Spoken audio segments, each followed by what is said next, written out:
Good evening, the chairman and members of the Presidential Task Force. Good evening, colleagues and Nigerians at home. My first question goes to the Minister of State for Health. My name is Mitaire Ikpen of the NTA. We were told on this platform that there are about 30,000 test kits for COVID-19. With the preponderance of cases at the moment, has this depleted, and have you increased the stock? We want to know.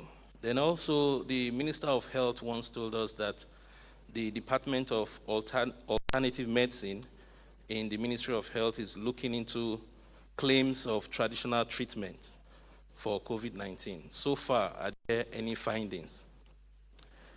We want to know precisely what is happening in Kano, especially with respect to multiple deaths and reports of mass burial. The national coordinator said that the PTF is following up on cases in Kano, in Oyo, Oshun, and Edo. But Kano is quite worrisome. So Nigerians want to know precisely what is happening in Kano. And again, here in the Federal Capital Territory, there are designated days for residents to shop in neighborhood markets. And the days designated so far are Mondays, Wednesdays, and Saturdays, between the hours of 10 to 2 p.m. It has been observed that on these 3 days, because they are actually designated days, there's actually crowded markets, crowded areas. Don't know if the Presidential Task Force has observed this and if there is need for a review of strategy. Thank you. I think the question from Mitaire, if I remember very well, has to do with what has been the outcome, or how far with the traditional, complementary, and alternative medicine in terms of remedy for COVID-19. Yes, I remember that some time ago I did say that there had been requests made by some practitioners of herbal medicine laying claims to having remedies that could help or treat COVID-19. I remember I did say then that we encourage these people to come forward with their remedy.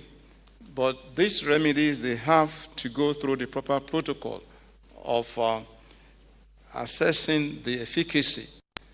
It's not enough for people to make claims, but we need to subject such claims to the protocol for assessment. And in this regard, the traditional, complementary, and alternative medicine department of the ministry, as well as the National Institute of Pharmaceutical Research and Development. They are working together to look at these claims being made. But I can also tell you that a lot of times, some of those who make this claim, they fail to really come up with remedies for proper protocol of assessment. So the issue of markets, yes, we will continue to monitor. As you know, here in Abuja, the markets are controlled by the FCT, and continue to work with them closely. It's not an easy decision. If we reduce the frequency of the markets, more and more people will be attending. If we increase the frequency, on the other hand, we may also have the same issue. So it's a balance, but we are looking into it and we'll continue to monitor. Kano. So we have been working quite closely with the state authorities in Kano. Over the weekend, we engaged directly with the state governor, and virtually over the last 2 days, I have been talking to people in Kano to find out what is going on. It's not very clear whether the reports that we're getting are actually factual or not, but they have set up a team that will be looking at investigating this further. In terms of what we are doing from the Abuja side, as you're probably aware, the DG and CDC has made an on-the-spot assessment yesterday. They just left Kano today. We've also sent rapid response teams to Kano. We continue to engage with the government in terms of testing. The test center in Kano started last week. We are also looking at opening more centers for sampling, for taking samples, so that we can increase the number of tests and also improve the efficiency of contact tracing. We continue to ask persons to respect the stay-at-home order in Kano, which was placed by the state government. The best way of avoiding catching COVID is really to keep your distance from others. We have also today discussed the Kano issue in detail at our PTF meeting, and will be reaching out to the state authorities to support enhanced surveillance.